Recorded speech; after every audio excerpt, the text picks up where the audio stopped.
Hi friends, welcome to God is great 73కి స్వాగతం. Friends, మీరు కొత్తవారు కనుకైతే నా ఛానల్ని సబ్స్క్రైబ్ చేసుకుని ఫ్రెండ్స్. నేను పెట్టిన ప్రతి వీడియో మీకు నోటిఫికేషన్ వస్తుంది. అలాగే పక్కన ఉన్న బెల్ ఐకాన్ నొక్కి లైక్ చేసుకుని ఫ్రెండ్స్. ఇక మనం వీడియోలోకి వెళ్దాం. శ్రీరాముని భార్య సీతాదేవి ఎప్పుడు పుట్టారో తెలుసా? శ్రీరాముని ధర్మపత్ని సీతాదేవి జన్మదినాన్ని సీతానవమిగా జరుపుకుంటారు. ఈ ఏడాది 2024 సంవత్సరం సీతానవమి మే 16వ తారీఖున వస్తుంది.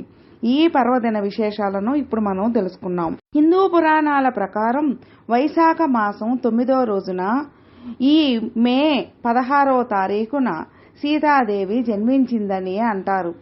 సీతాదేవి జన్మదినాన్ని సీతానవమి లేదా జానకి నవమి అని కూడా పిలుస్తారు. అమ్మవారికి 108 రూపాలు ఉన్నాయని పండితులు చెబుతుంటారు. వీరిలో సంపద, శ్రేయస్సు కలిగిన దేవతగా లక్ష్మీదేవిని పూజిస్తారు. త్రేతాయుగంలో దుఃఖం, కరువు, కాటకాలు, అనారోగ్య సమస్యలతో అల్లాడుతున్న సమస్త జీవరాశుల సంక్షేమం కోసం సాక్షాత్తు లక్ష్మీదేవి శాఖమాసం 9వ రోజున మిథిలా నగరంలో సీతాదేవిగా అవతరించిందని చెబుతారు. శ్రీరామనవమి వచ్చిన నెల రోజుల తర్వాత సీతానవమి వస్తుంది. ఈ రెండు పండుగలు నవమి తిథి రోజునే రావడం విశేషం.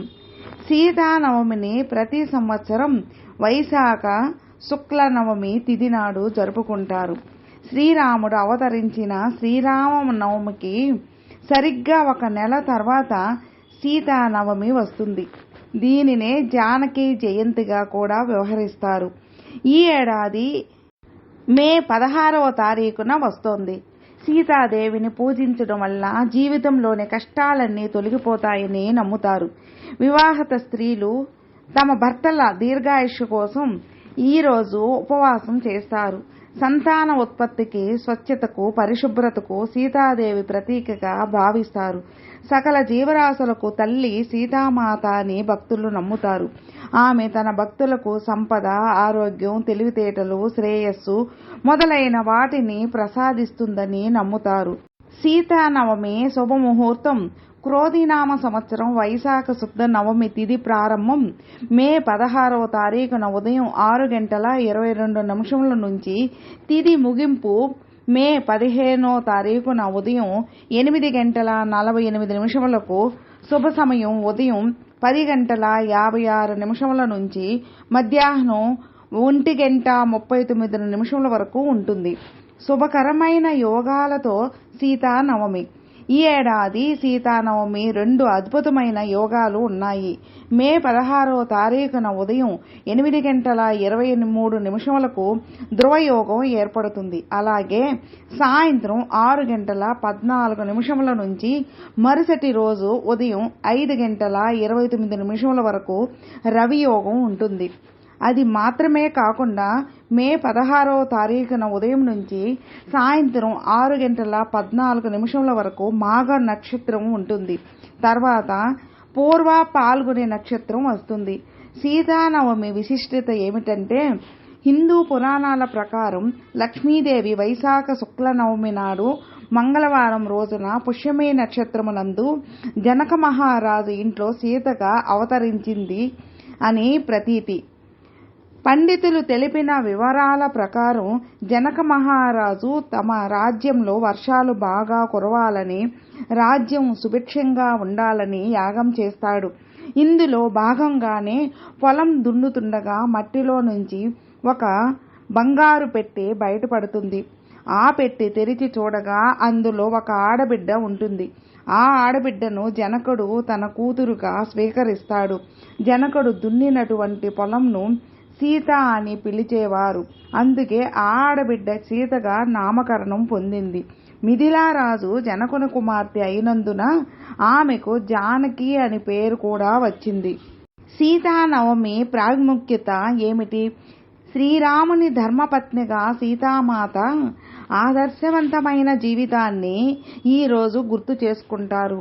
ప్రేమ, త్యాగం, స్వచ్ఛతకు, పవిత్రతకు స్వరూపంగా సీతామాతను భక్తితో కొలుస్తారు. శ్రీ సీతారాములను భక్తితో ఆరాధిస్తారు. జ్యోతిష శాస్త్రాల ప్రకారంగా సీతానవమి రోజున స్త్రీలు భక్తితో పూజ చేస్తే భర్తకు ఆయురారోగ్యాలు కలుగుతాయి. భార్యాభర్తల మధ్య అనుబంధం పెరుగుతుంది. ఏవైనా దోషాలు ఉంటే తొలగిపోతాయి. సీతామాత భూమాత అందించిన వరప్రసాదం కాబట్టి ఆ రోజున మే 16వ తారీఖున శ్రీరామునితో పాటు సీతామాతని పూజించడం వల్ల భూదాన ఫలితంతో పాటు 16 మహాదానాల ఫలితం లభిస్తుందని ప్రతీతి.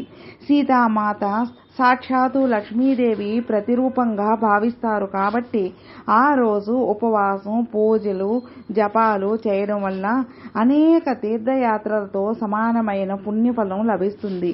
ఇది అదృష్టాన్ని పెంచుతుంది, కష్టాలను తొలగిస్తుంది, జీవితంలో ఐశ్వర్యం కలుగుతుందని నమ్ముతారు.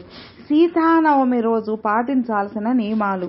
సీతానవమి రోజు ఉపవాసం ఉండటం ఎంతో ప్రాముఖ్యత కలిగి ఉంటుంది. ఈ పవిత్రమైన రోజున వివాహిత స్త్రీలు తమ భర్తల దీర్ఘాయుషు కోసం ఉపవాసం ఉంటారు. భార్యాభర్తలు కలిసి సీతానవమి ఉపవాసం ఆచరించి పూజ చేయటం వల్ల వైవాహిక జీవితంలోని కష్టాలన్నీ తొలగిపోతాయి. దాంపత్య జీవితం అన్యోన్యంగా సాగుతుంది. కలహాలు, అపార్థాలు తొలగిపోతాయి. పూజ సమయంలో ఓం సీతాయ నమః అనే మంత్రాన్ని భక్తి శ్రద్ధలతో పఠించాలి. సీతానవమి రోజు సీతాదేవితో పాటు శ్రీరాముడు, లక్ష్మణుడు, హనుమంతుడిని పూజిస్తారు. ఉత్తరప్రదేశ్లోని అయోధ్య, బీహార్లోని సీతా సమితి, భద్రాచలం, తమిళనాడులోని రామేశ్వరంలో సీతానవమి వేడుకలను ఘనంగా జరుపుకుంటారు. సీతానవమి రోజు శ్రీరామ దర్బార్ చిత్రపటాన్ని ఉంచి పూజ చేయొచ్చు. అందులో సీతాదేవి, శ్రీరాముడు, లక్ష్మణుడు, హనుమంతుడు విగ్రహాలు ఉంటాయి. కొన్ని చోట్ల రామ దర్బార్ విగ్రహాన్ని రథంలో అలంకరించి శోభాయాత్ర నిర్వహిస్తారు. ఫ్రెండ్స్, విన్నారుగా. ఫ్రెండ్స్, మీకు ఈ వీడియో నచ్చితే లైక్ చేయండి, మీ ఫ్రెండ్స్కి షేర్ చేయండి. సబ్స్క్రైబ్ చేసుకున్నట్లయితే ప్లీజ్ సబ్స్క్రైబ్ చేసుకోండి. నేను పెట్టిన ప్రతి వీడియో మీకు నోటిఫికేషన్ వస్తుంది. అలాగే మీ అభిప్రాయాన్ని కామెంట్లో మెసేజ్ చేయండి. ఓం నమః శివాయ నమః.